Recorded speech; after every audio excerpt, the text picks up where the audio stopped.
not because I am Abeiku Santana occupying space. I think I'm here because I have fulfilled. If not fulfilled, I discovered myself. And having discovered myself, I have lived my life to the goals that I've set for myself. And that's why I'm here. But as believers, as Christians, I want us to go into the scriptures. I don't know why God, in his wisdom, of all the creations of God, in the book of Proverbs chapter 6, verse 6, the Bible says that, go to the ant, you sluggard, and learn his ways. Why not the elephant, the biggest animal on earth, on land? Why not the whale, the biggest, marine creation? But man, go to the ant. So I have been an avowed student of the ant, physically. Ladies and gentlemen, just look around. There's no ant here. Just look around. Just look around your seat on the floor. There's no ant. But let a particle of food drop right now. Ants will come around it. Why?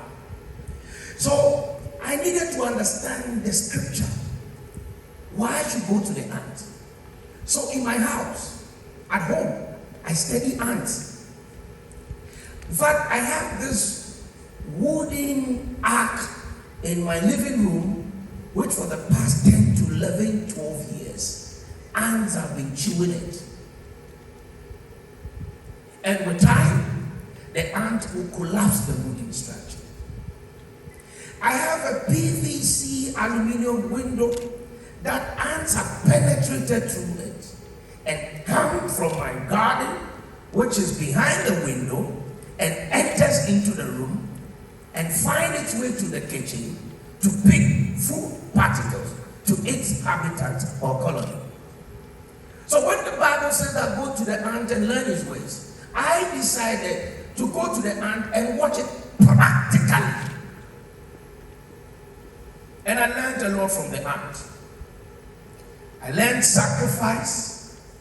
I learned discipline. I learned focus. I learned purposeness.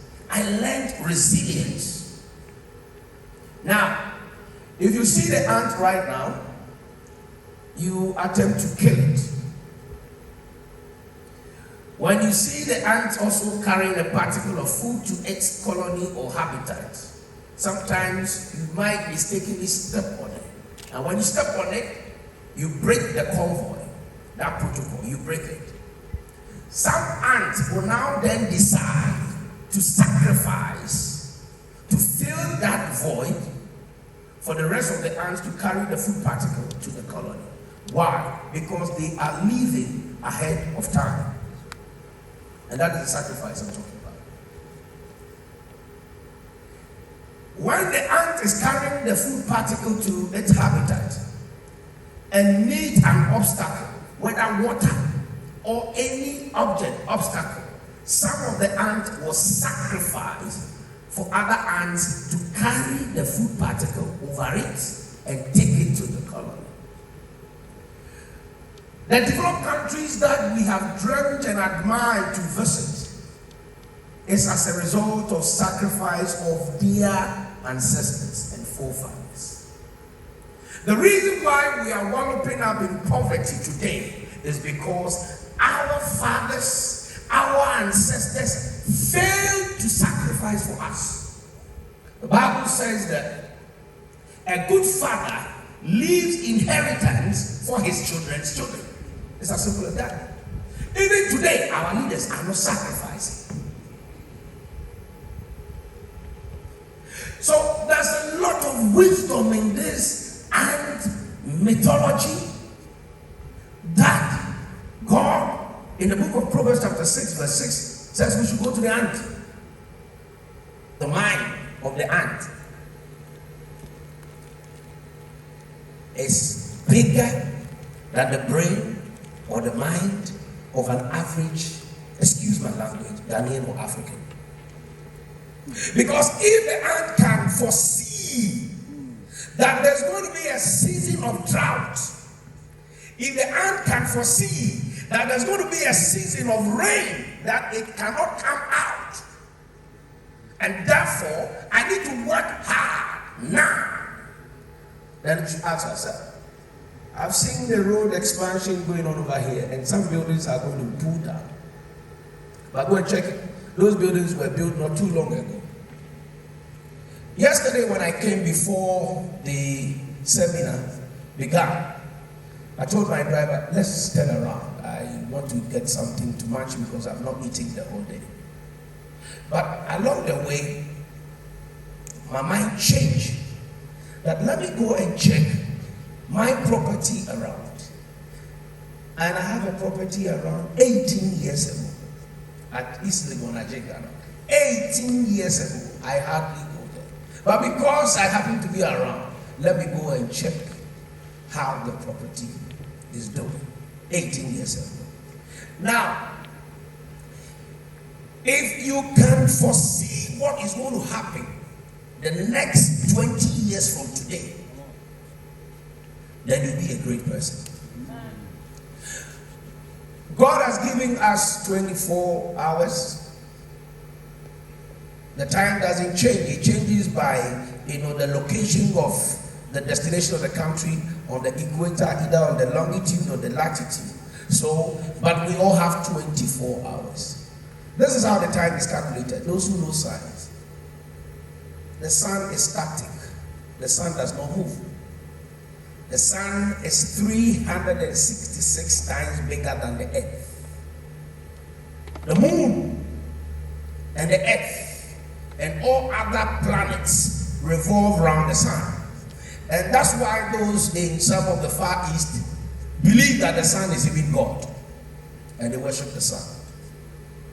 So it's about 11 getting to 12 here in Ghana. And if you go to America, the East Coast, we are just about 4 hours or 5 hours, because the earth is moving around the sun, and it has gotten to the portion where it's morning. Others are the portion where the moon is facing, so we get darkness. But in all, we all have the same duration, 24 hours in a day. There are things we do in a day, and there are things we do in the night. Your ability to make good use of time is a clear indication that you'll be great. Now let me go straight to my top purpose. As human beings, we are three entities living in one vessel. Papa. We are spirit, we are mind, and we are body. Before anyone will become great, unless these three elements or three components come together and function properly. Wherever you want to go, it is your body that will take you, but it is the mind that preconceives. So we have the saying that as a man thinketh in his heart, so shall he be. Now, what is mind? A lot of people think mind is brain. Mind is not brain. Brain is an organ. It has tissues, it has blood vessels. So you can have a brain tumor. You can have a misfunction of the brain. Brain is not mind. Mind is spirit. That is why the Bible said, Jesus said, let the mind of Christ Jesus be in you also. So, 12-year-old boy, his parents were looking for him. He was in the church. Hey, Jim, you're supposed to help your dad in the carpentry shop. What are you doing here? Your brothers and sisters are looking for you. He said, who are my brother? Who is my mother? Who is my sister? It's the one who does the will of the Father. Here, your destiny is not tied to your parents. Your destiny is not tied to your family. Your destiny is not tied to where you were born. Papa said a lot. I stand here today with experiences that I have borrowed from the experience in this country. I worked 9 years with multimedia CEO Mr. Kwesichu, and I remember 2004, 2005 when I was schooling in America.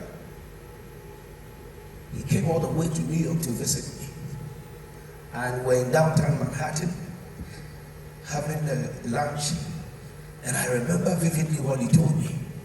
I want you to come back. I see you as a great leader. I want you to come back and take the reins of leadership of my business. I'm one person that when I left his business, he did not accept my resignation. I know it was huge. I mean, you know, it was a big news in Ghana. Why? For 9 years that I worked with him, people are saying that Kwesichu is stingy, he's chisel, he's unstrong, he doesn't give money, he's not like Despite who gives money. But I did not go to work with this man because of his money. If you come to my office, I have books that I can show you that were given to me by my former boss. In 2008, when I was enlisted into Chartered Institute of Marketing, he gave me a book, Beyond Authority, and it transformed my life. Every year, at the end of the year, our CEO will come, give us some pep talk and share books for us. Here some of my colleagues, we want money, you are giving us book. What is book? We have worked hard for the whole year, give us something. What will book do to us?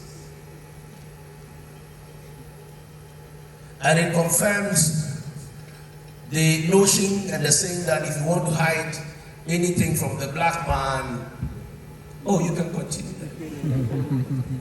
Yeah, put it in the book. Our body consists of the mind, the body, our human being consists of the mind, the body, and the spirit. Now, when the spirit and the body and the mind is in synchronization, whatever that you want to do, you can achieve it. So, coming to Accra from Kumasi, I came from the second biggest city, not the capital.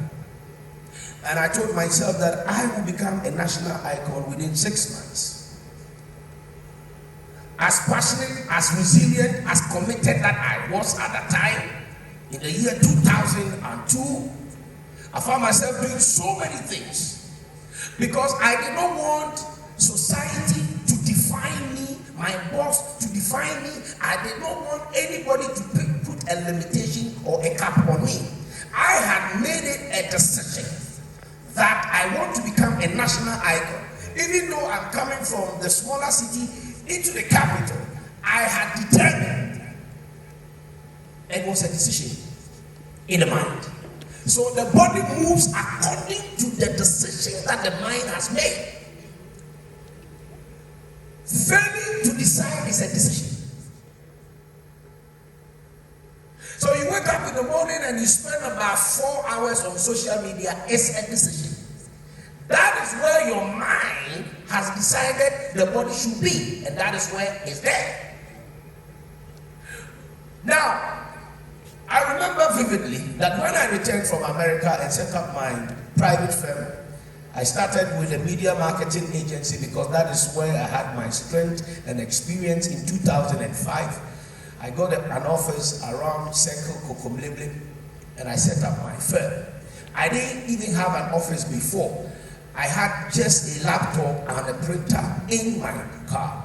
Now I'll come to your office and I come up with an idea, marketing, business solution idea, and I'll propose it to you. I'll tell you how you can advertise on my radio program and you get results. I'll show you the tracker, the results, the traffic, the statistics of the number of people who listen to me in a day in Accra, the capital, as against my competitors. And I'll tell you that if you're able to put your business information, your product, your services on my show within this period of time, let's say 1 month, 2 months, 3 months, you get results. That is how I started my advertising agency.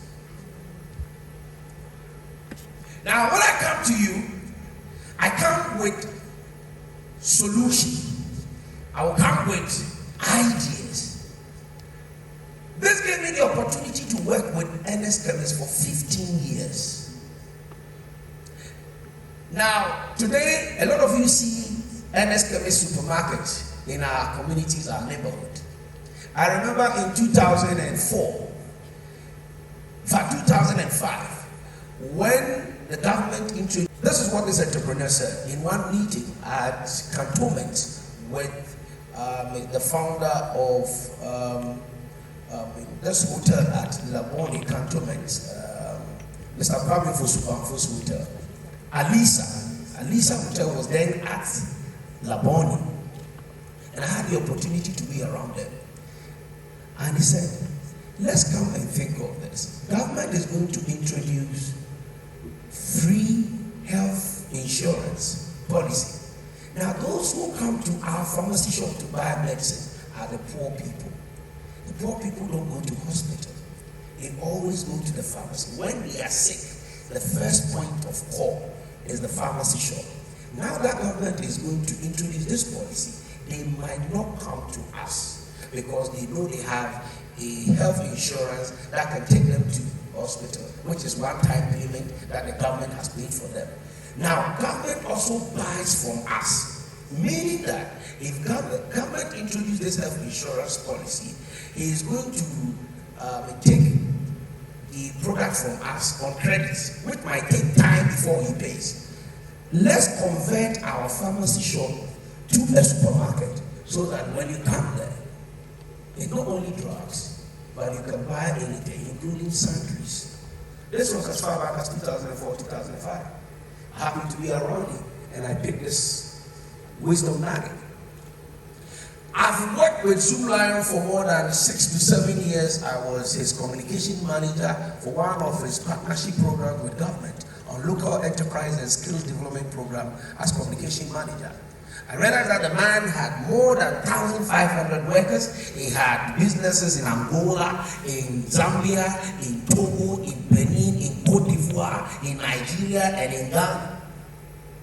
I wanted to find out how this man was able to manage all these businesses. I'm one of the staff who will go to his house as early as 5 a.m. and just be around him to go to gym and do his fitness and just listen and check his itinerary, what he will be doing in the day. Sometimes when I'm around him, I eavesdrop some conversation like, I'm looking for a low-bed excavator to do this job for me. You'll be talking to somebody.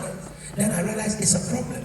It's a need that he wants to solve. But the people that he trusts cannot do it. Then I'll go out and look for someone who has this low bed. I've gone to the Ghana Armed Forces, the military, 48 Engineers Regiment, to tell them that, hello sir, I'm coming from Zulai. My boss has asked me to come and inquire whether you have excavator D7, D9 back home to do a job on the Sprinters Road, and how much is that going to cost? So, okay, blah, blah, blah, blah. This is the process. Then I'll go to my boss. I said, boss, I heard you in the morning talking about you need excavator to do this job. I will do it. I will go and clear the land. So, my friend, you think we are doing radio thing here? I'm serious. This is technical. I said, I'll do it. You can come and check it in the evening. Then I will do the job. So I kept solving problems around this man. Now this man brought me closer, more closer, to the point that he took me to his bedroom, sat on bed with me, and said, look, I'm going to form 3 wise men. You be one of the wise men. The other 2 I will not mention their name, but they are wrong. Now, in one of the government programs at the time, we had to execute it in Tamale. I went on air. I have never quit my radio job. I do this and do the other ones alongside. After my show, 6 p.m., I hit the road from Accra to Tamale. And if you know the distance from Accra to Tamale, it's more than 12 hours. He would come by flight. The next morning, by 9 a.m., I was there. And I will not just come there as a spectator or as a participant. I will come there and make a difference. Saw me arranging chairs, assisting protocols, doing things. So when the event went successfully, he was with the president and ministers. He called me to follow them to their hotel. I went there, said, good job. I said, thank you, sir.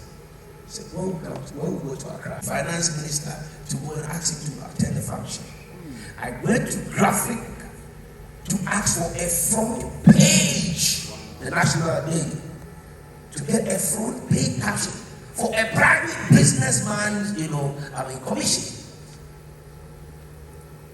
Today, since 2014, this financial institution will not do anything without me. After the first successful launch, they gave me 3 to launch the same day, and I said, yes, I can do it. I was on motorbike, doing one at Agbogblosi, one at Gantamanto, then one at Accra Newtown, same day. And I still went on air to work on radio. God has given all of us 24 hours. It depends on what you make with it. Whether you spend 1 hour talking about people, whether you spend 2 hours nagging and complaining, whether you spend 3 hours doing something that it cannot reward you in the future.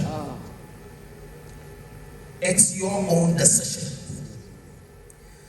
Papa, every goal that you define is tied into 3 things. 1, persistence. 2, concentration. And 3, repetition.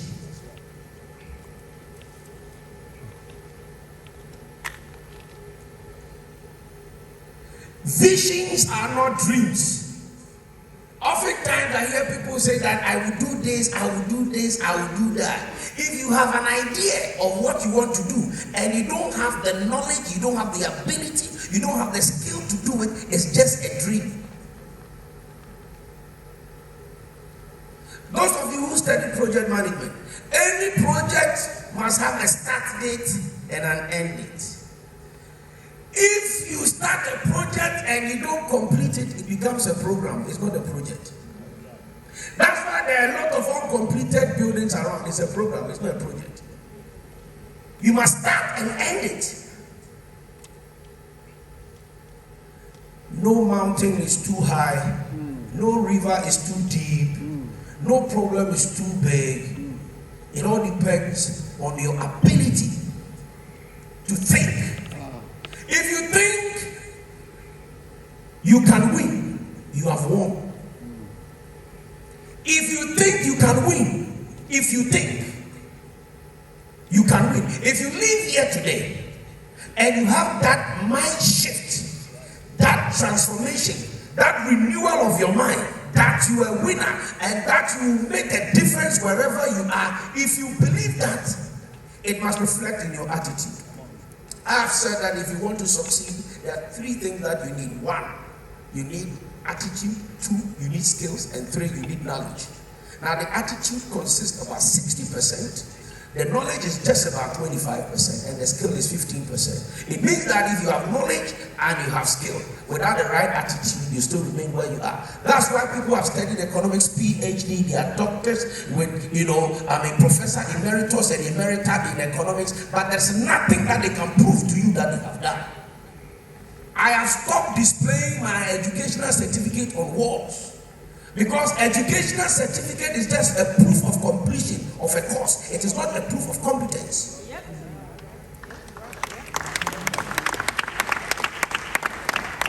Stop showing people your certificate. Show them the thing that you have achieved. The thing that you have done with the certificate, the knowledge that you have acquired. It takes attitude to achieve those things. And the attitude is your mindset.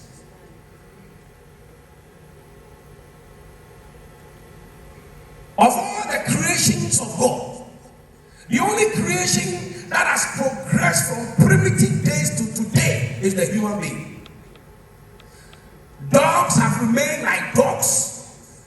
Every creation of God has remained as it is. It is only human beings that have progressed from primitive days into manufacturing aircraft, technology, mobile phones, computers, and stuff.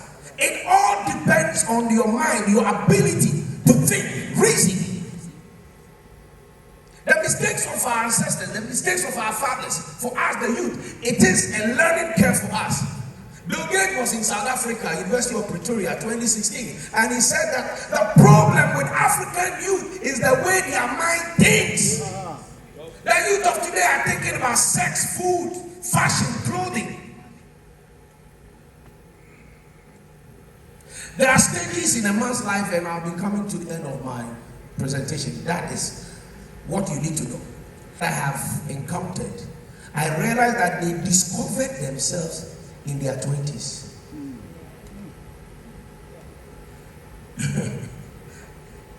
Some people are in their 40s and they've still not discovered themselves. The truth and the reality is age and time will catch you. And after that stage, you can't do anything for yourself. So you need to know the stages. The first stage, I call it the mimi cry. That is the stage that we teach you what to do. How to talk, how to walk, how to eat, how to bath, how to do things. At that stage, you cannot decide for yourself.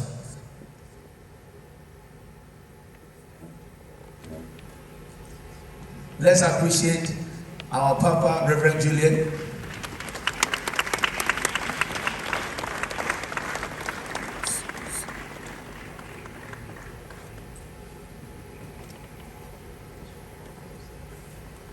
So we are born helpless.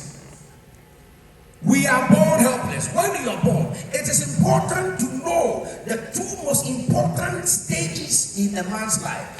The day you were born and the day you discover your purpose while you're on this earth. When the purpose is not found, abuse is inevitable. If you don't know your purpose while you are here, you waste your time. And that is why students in school, most students do not know their purpose in school. And they are in school and they are doing something differently from the academic work that they are pursuing. When you don't know the purpose, why you are on earth, why you are in school, why you find yourself at certain place, you abuse the time. It's the mimic cry. You are being taught how to function. Walk, talk, eat. In fact, you're being helped to do all these things. That is when you're a toddler. But you get to the next stage in your life. That is the stage you need to discover yourself.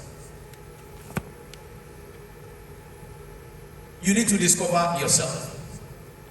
That is a stage of self-discovery. At this stage, you must learn how to fit into the society. This is the stage I call the try and error stage. In my O-level education 5, that you can readjust your goal. But the purpose should be big. It's like every organization. You have a mission and you have a vision. You keep on redefining the vision. If you achieve the vision within 2-3 years, you must expand the vision. Though you are local, you can think global. That is how you see yourself. If you see yourself conquering territories, conquering nations, then your activities, your behavior, your attitude must change. So, ladies and gentlemen, I want to thank Papa for this opportunity to share with you. Tonight will be the icing on the cake. How to succeed if you're doing business. I have our sister Claudia, Amy, and Mike. I've not seen Mike.